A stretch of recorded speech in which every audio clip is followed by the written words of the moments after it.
সম্মানিত দর্শকবৃন্দ, আমি মামুন তালুকদার আবারও আপনাদের সকলকে খোদাবন্দ ঈসা মসীহের নামে বেহেশতি শুভেচ্ছা জ্ঞাপন করছি। আমাদের এই চ্যানেলের সাথে যুক্ত থাকার জন্য আপনাদের সকলকে জানাই অনেক অনেক ধন্যবাদ। এই চ্যানেলের মূল উদ্দেশ্য হচ্ছে মানুষের কাছে ঈসা মসীহের সুসংবাদ তাবলীগ করা। ইমানি দায়িত্ব হিসাবে এটা ঈসা মসীহের সকল সাহাবীদের কর্তব্য এবং এই দিনের দাওয়াত দেওয়ার অধিকার আমাদের সকলেরই রয়েছে।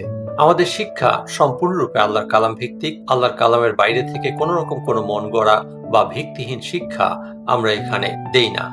আশা করি আল্লাহর কালাম সমূহের এই শিক্ষার আলো চারিদিকে ছড়িয়ে দিতে আপনারা যারা সমাজের জ্ঞানী গুণী ও শিক্ষিত জনেরা রয়েছেন, আপনারা সকলেই এগিয়ে আসবেন, যেন আমাদের সমাজের সকল স্তরের মানুষ ঈসা মসীহের মাধ্যমে বেহেশতি সুসংবাদ লাভ করতে পারে। বেহেশতে ফিরে যাওয়ার ঠিক পূর্ব মুহূর্তে শিষ্যদের উদ্দেশ্যে ঈসা মসীহের শেষ হুকুমটি আমরা পবিত্র ইনজিলের মথি সিপারার 28 রুকুর 18 থেকে 20 আয়াতে দেখতে পাই।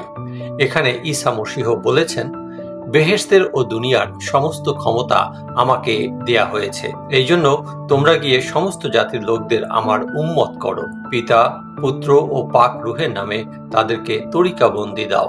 আমি তোমাদের যেসব হুকুম দিয়েছি তা পালন করতে তাদেরকে শিক্ষা দাও। দেখো, যুগের শেষ পর্যন্ত সব সময় আমি তোমাদের সঙ্গে সঙ্গে আছি। এই হুকুম পালন করা একজন শিষ্য হিসাবে প্রত্যেকটি ঈসাই ইমানদারের দায়িত্ব।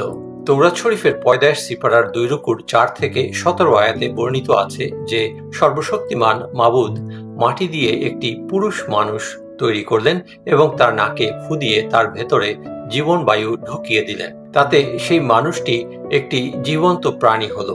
এরপরে মাবুদ ইলোহিম হাওয়াকেও সৃষ্টি করলেন এবং আদম ও হাওয়াকে বেহেশতের এদন বাগানে রাখলেন। মাবুদ আদম ও হাওয়াকে তার সৃষ্টির সবকিছুর উপরে কর্তৃত্ব করার অধিকার দিলেন। তিনি আদমকে হুকুম দিয়ে বললেন যে তুমি তোমার খুশি মতো এই বাগানের যে কোনো গাছের ফল খেতে পারো, কিন্তু বাগানের মাঝখানে ওই যে নেকিবদি জ্ঞানের গাছ আছে তার ফল তুমি খাবে না, কারণ যেদিন তুমি তার ফল খাবে সেই দিন নিশ্চয়ই তোমার মৃত্যু হবে। এরপরে 65 সিপারার 2 রুকুর 18 থেকে 25 আয়াত পাঠ করলে দেখা যায় যে আদমের সঙ্গী হাওয়াকে কি করে সৃষ্টি করা হয়েছিল। এখানে লেখা আছে, পরে মাবুদ বললেন, মানুষটির পক্ষে একা থাকা ভালো নয়, আমি তার জন্য একজন উপযুক্ত সঙ্গী তৈরি করব। মাবুদ ইলোহিম মাটি থেকে ভূমির যেসব জীবজন্তু ও আকাশের পাখি তৈরি করেছিলেন সেগুলোকে সেই মানুষটির কাছে আনলেন। মাবুদ দেখতে চাইলেন তিনি সেগুলোকে কি বলে ডাকেন। তিনি সেই সব প্রাণীগুলোর যেটিকে যে নামে ডাকলেন সেটির সেই নামই হলো। তিনি প্রত্যেকটি গৃহপালিত ও বন্য পশু এবং আকাশের পাখির নাম দিলেন, কিন্তু সেগুলোর মধ্যে সেই পুরুষ মানুষটির অর্থাৎ আদমের জন্য কোনো উপযুক্ত সঙ্গী দেখা গেল না। সেই জন্য মাবুদ ইলোহিম আদমের উপর একটা গভীর ঘুম নিয়ে আসলেন আর তাতে তিনি ঘুমিয়ে পড়লেন। তখন তিনি তার একটা পাঁজর তুলে নিয়ে সেই জায়গাটা বন্ধ করে দিলেন। আদম থেকে তুলে নেওয়া সেই পাঁজরটা দিয়ে মাবুদ একজন স্ত্রী লোক তৈরি করে তাকে আদমের কাছে নিয়ে আসলেন আর তাকে দেখে আদম বললেন, এবার হয়েছে, এর হাড় মাংস আমার হাড় মাংস থেকেই তৈরি। পুরুষ লোকের শরীরের মধ্য থেকে তুলে নেওয়া হয়েছে বলে একে স্ত্রী লোক বলা হবে। এই জন্যই মানুষ পিতামাতাকে ছেড়ে তার স্ত্রীর সঙ্গে এক হয়ে থাকবে আর তারা দুজন এক শরীর হবে। তখন আদম এবং তার স্ত্রী উলঙ্গ থাকতেন, কিন্তু তাতে তাদের কোনো লজ্জাবোধ ছিল না। এরপরে তৌরাত শরীফের 65 সিপারার 3 রুকুর শুরুতে আমরা আদম ও হাওয়াকে মাবুদ ইলোহিমের অবাধ্য হতে দেখতে পাই। অবাধ্য হওয়ার ফলে তারা যে উলঙ্গ তা তারা বুঝতে পারে এবং নিজেদের সেই লজ্জা ঢাকার জন্য তারা তখন ডুমুর গাছের পাতা একসঙ্গে জুড়ে নিজেদের জন্য খাটো ঘাগরা তৈরি করে নেয়।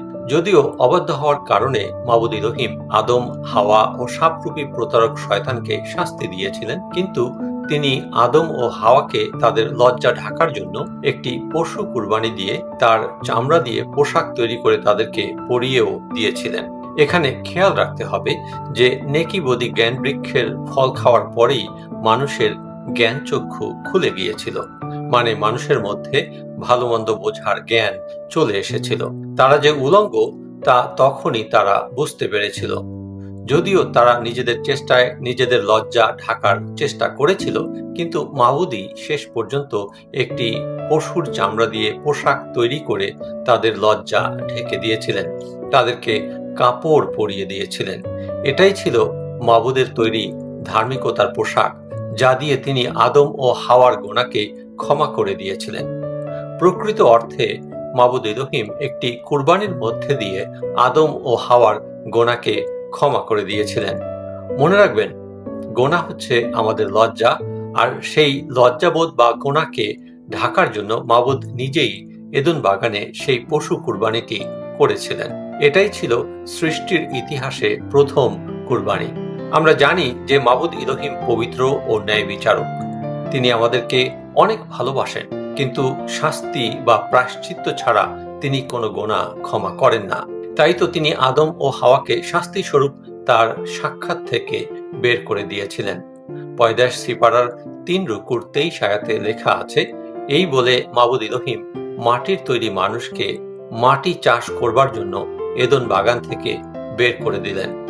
এখানে খেয়াল করুন যে অবাধ্যতার ফলে মাবুদের বিরুদ্ধে গোনা করবার দরুন মানুষ সৃষ্টিকর্তার সাক্ষাৎ থেকে, মানে বেহেশতের বাগান থেকে বিতাড়িত হয়েছিল। এরপরে 24 আয়াতে মাবুদ বলেছেন, যেহেতু মানুষ নেকিবদী জ্ঞান বৃক্ষের ফল খেয়ে ভালো মন্দ জ্ঞান পেয়েছে, তাই তারা যেন এই পাপাবস্থায় জীবন বৃক্ষের ফল খেয়ে অনন্তকাল বেঁচে থাকতে না পারে, সেজন্য তিনি জীবন গাছের কাছে যাওয়ার পথ পাহারা দেওয়ার জন্য এদেন বাগানের পূর্ব দিকে কারুবিদের রাখলেন, আর সেই সঙ্গে সেখানে একখানা জ্বলন্ত তলোয়ারও রাখলেন, যা অনবরত ঘুরতে থাকলো। এই জীবন বৃক্ষের বিষয়টা কিন্তু ইসলাম ধর্মে সম্পূর্ণরূপে অনুপস্থিত। তাই বন্ধুরা, জীবন বৃক্ষ ও কুরবানির এই বিষয় দুটিকে মাথায় রাখবেন। বন্ধুরা, আল্লাহর পাক কালাম সমূহের সত্যকে আমরা মানুষের অন্তরে পৌঁছে দিতে চাই। আমাদের এই ক্ষুদ্র প্রচেষ্টায় আমরা আপনাদের সকলের সহযোগিতা কামনা করছি। আমাদের এই সম্প্রচারের পরবর্তী পর্বটি দেখার আমন্ত্রণ রইল। দয়া করে লাইক, শেয়ার, কমেন্ট ও সাবস্ক্রাইব করে আমাদের সঙ্গে যুক্ত থাকবেন। এবং সেই পর্যন্ত আপনারা সকলেই ভালো থাকুন, সুস্থ থাকুন, শান্তিতে থাকুন এবং সর্বশক্তিমান মাবুদের রহমতের মধ্যে থাকুন। আমেন। শুকরিয়া।